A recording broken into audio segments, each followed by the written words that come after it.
Halo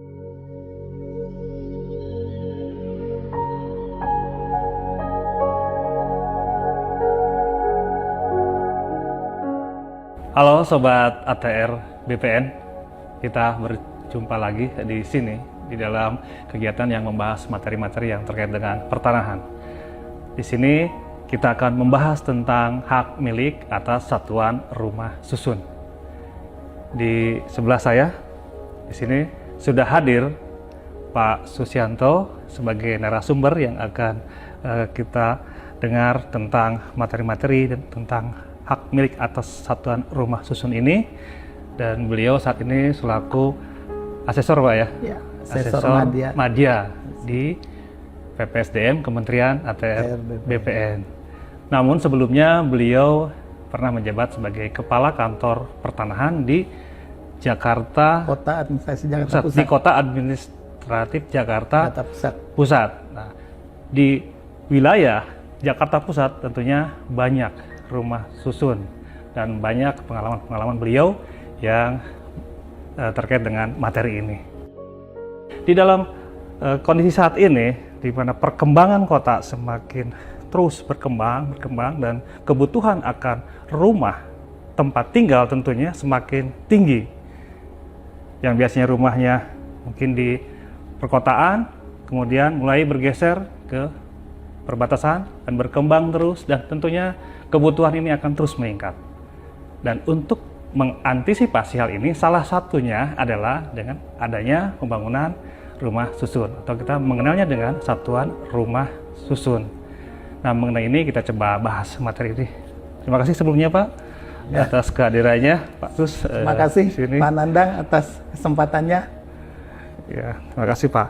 Yang kita akan bahas di sini, kita mulai tentang hak miliknya terlebih dahulu Pak, tentang hak milik satuan rumah susun Pak ya. Nah, kita mengenal adanya hak milik dulu.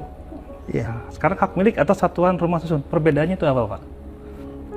Hak milik atas tanah itu adalah hak yang terkuat dan terpenuh atas tanah, dan dia bisa diwariskan dan seterusnya ya, dijaminkan, dilakukan peralihan hak dan sebagainya, tapi hanya sebatas hak atas tanahnya. Rumah susun secara pengertian yuridis adalah bangunan gedung bertingkat yang dibangun dalam suatu lingkungan yang terbagi dalam bagian-bagian yang distrukturkan secara fungsional, baik dalam arah horizontal maupun vertikal, dan merupakan satuan-satuan yang masing-masing dapat dimiliki dan digunakan secara terpisah, terutama untuk hunian yang dilengkapi dengan bagian bersama, benda bersama, dan tanah bersama. Jadi tidak semua bangunan bertingkat itu rumah susun. Oh gitu ya. Ya, tapi rumah susun pasti bangunan bertingkat. Ya, nah, sebagai suatu sistem pembangunan, rumah susun ini agak unik Pak Nandang, karena dia mengandung kepemilikan perseorangan dan kepemilikan bersama. Hak milik atas satuan rumah susun itu, di samping dia memiliki secara perseorangan atas unit-unit satuan rumah susun, dia juga memiliki bagian bersama, benda bersama, dan tanah bersama. Status tanah bersamanya ini bisa hak milik, bisa hak guna bangunan, bisa hak pakai di atas tanah negara, atau di atas tanah hak pengelolaan. Nah, ini tentunya subjek dari hak milik atas satuan rumah susun ini juga mengikuti subjek hak dari hak atas tanahnya. Kalau rumah susun itu dibangun di atas tanah hak milik, maka yang bisa memiliki HM Sarusun di atas yang dibangun di atas tanah hak milik itu adalah subjek hak milik.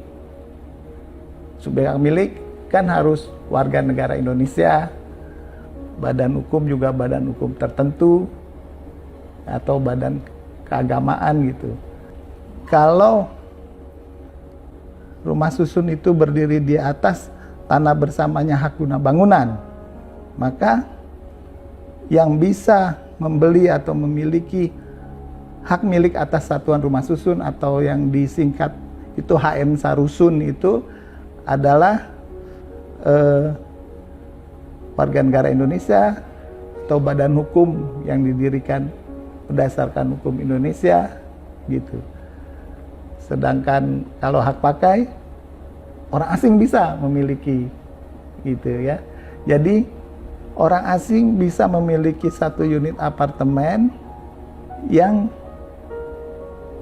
rumah susunnya atau apartemennya itu dibangun di atas tanah hak pakai. Jadi sesuai begitu Pak ya. Kalau subjeknya, awalnya tanahnya itu adalah hak milik, iya, di atasnya berarti yang HM Sarusunnya, pemilik HM Sarusunnya harus mengikuti persyaratan subjek hak milik. Nah, kalau yang dasarnya adalah HGB, di atasnya juga maka yang bisa memiliki HM Sarusun itu adalah subjek hak yang memenuhi syarat untuk HGB. Untuk memegang HGB. Demikian juga untuk hak pakai. Iya. Itu Pak ya. Itu. Nah ini yang kadang-kadang masyarakat tuh kurang memahami gitu, seolah-olah hak milik itu hak milik atas satuan rumah susun itu sama dengan hak milik gitu. Emang ini satu pengertian Pak, hak milik atas tanah dan hak milik atas satuan rumah susun. Jadi hak milik atas satuan rumah susun satu pengertian, hak milik atas tanah satu pengertian lagi. Nah ini itu bedanya di situ. Jadi bingung gitu ya. Karena kalimatnya milik ini Pak. Iya. Jadi kita mengenalnya secara umum itu kan hak milik gitu ya. Ini juga hak milik atas satuan rumah susun. Merasanya bahwa ini sama nih, turun temurun terpenuh. Padahal ternyata khusus untuk hak milik satuan rumah susun itu mengikuti dengan subjek hak atas tanahnya, di mana rumah susun itu berdiri. Dan yang menjadi miliknya dia itu apa Pak? Yang menjadi miliknya pemilik, yang menjadi pemilik dari hak milik satuan rumah susun ini apa Pak?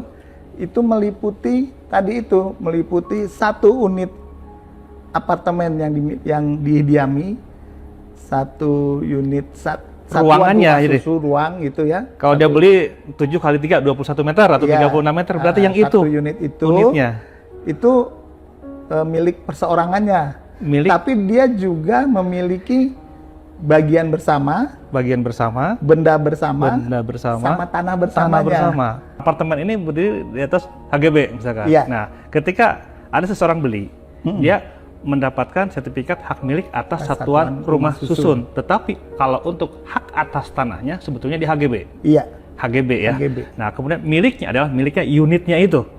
Unitnya itu dan tadi pemilikan bersama. Ruang itu dan di luar itu ada hak bersama. Ada dua ya Pak ya, hak individu dan hak bersama. Gitu. Hak perseorangan. Hak perseorangan. Nah dia jadi unitnya ada ruang yang dia beli itu. Yang dia beli. Iya, ruang plus mungkin bangunan yang ada di situ. Di luar dari itu ada hak bersama. Ada yang meliputi bagian bersama, benda bersama, tanah bersama. Nah, orang suka nanya itu apa bedanya bagian bersama dengan itu benda bersama? Nah, itu bedanya Pak. Nah, kalau bagian bersama itu dia menyatu dengan struktur bangunan. Benda bersama bagian menyatu. Bersama. Bagian ya. Nah, bagian bersama ini menyatu dengan struktur bangunan. Contohnya lift. Lift ya. Nah, nempel berarti nyambung ya. Ya. Terus lobby ya. Terus ruang tangga gitu ya. Itu contoh-contoh dari bagian bersama. Itu bagian bersama. Oh iya, koridor. Berarti di dalam bangunan itu bertingkat itu. Iya. Tapi dimanfaatkan secara bersama. Itu. Kalau lift kan dimanfaatkan secara bersama. koridor juga bersama, tangga juga kan.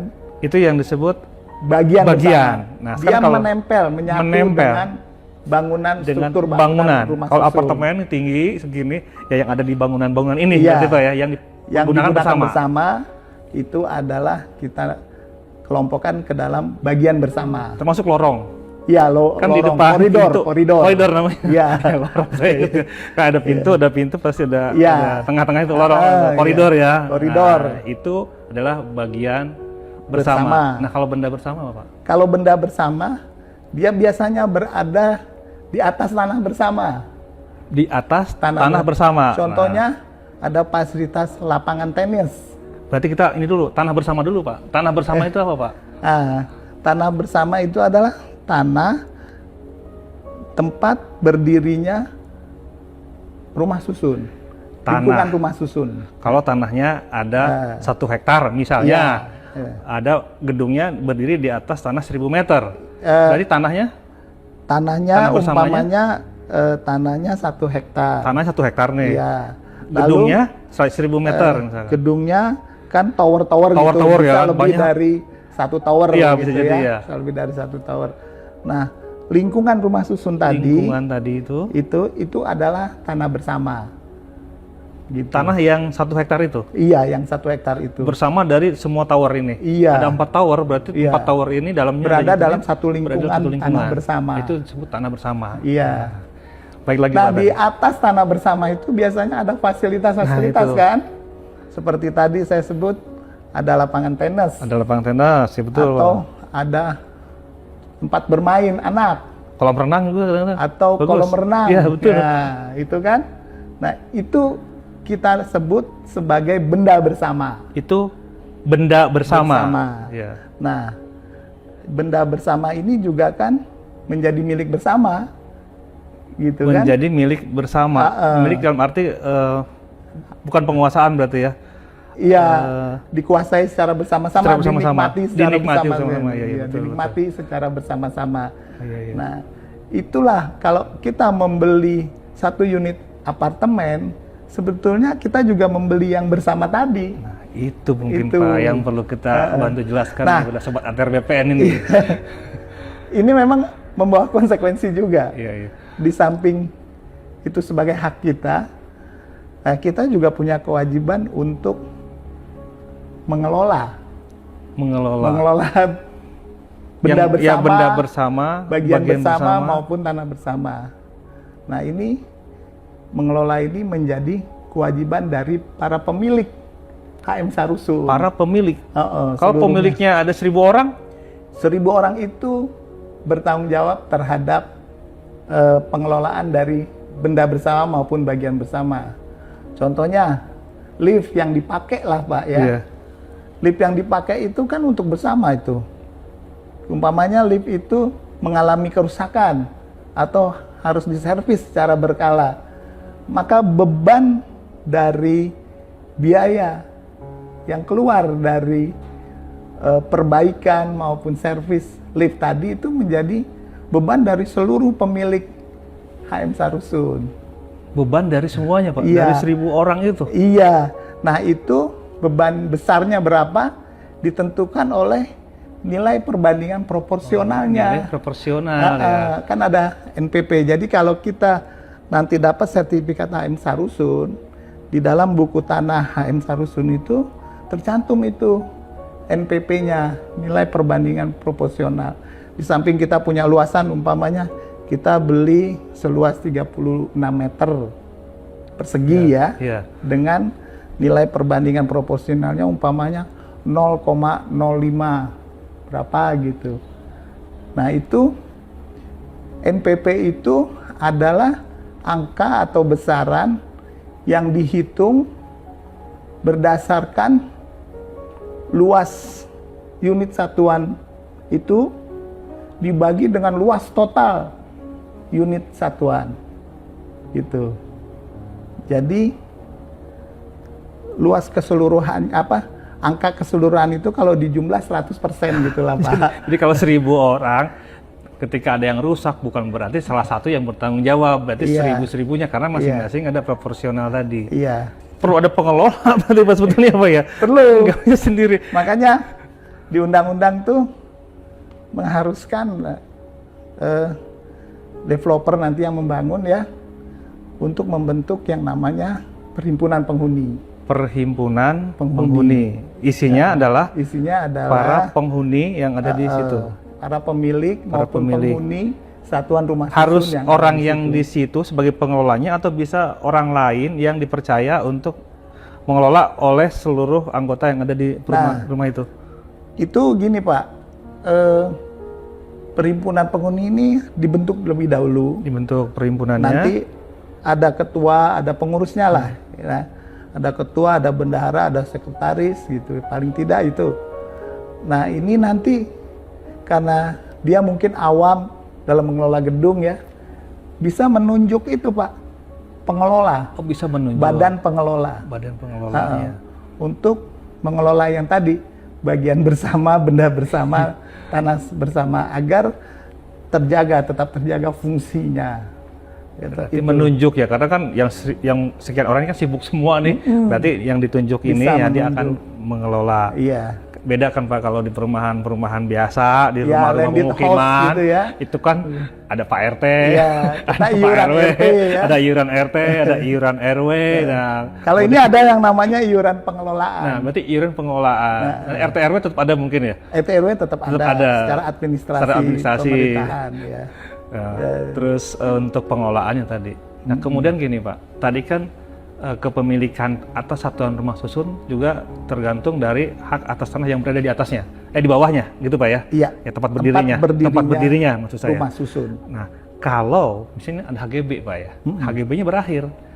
Iya. Nah, ini saya kan udah punya di atas, udah beli nih. Iya. Saya nggak tahu tadinya misalnya gitu ya. Nah, terus gimana nih? Nah, ini adalah tugas dari perhimpunan penghuni tadi untuk mengurus perpanjangan dari HGB yang akan berakhir ini. Nah, tentunya di sana juga ada biaya-biaya yang harus dikeluarkan. Iya. Nah, kewajiban itu ditanggung bersama yang seperti tadi berdasarkan nilai perbandingan proporsional, berdasarkan nilai NPP dari setiap pemilik HM Sarusun. Gitu, Pak. Oh, gini Pak, misal begini Pak ya. HGB itu kan ada jangka waktunya. Contoh misalkan berapa tahun ya? 25 tahun ya Pak ya? Ya, ada yang 30. Misalkan masih 25 tahun ketika seorang membeli. Orang pertama nih. Orang kedua belinya ketika tinggal 20 tahun. Iya. Kemudian ada orang-orang yang terakhir-terakhir ini belinya ternyata tinggal 5 tahun lagi nih si tanahnya ini, HGB-nya ini. Ini gimana Pak? Sama atau gimana nih nanti untuk prosesnya? Kalau proses perpanjangannya sama ya. Jadi satu kesatuan ya?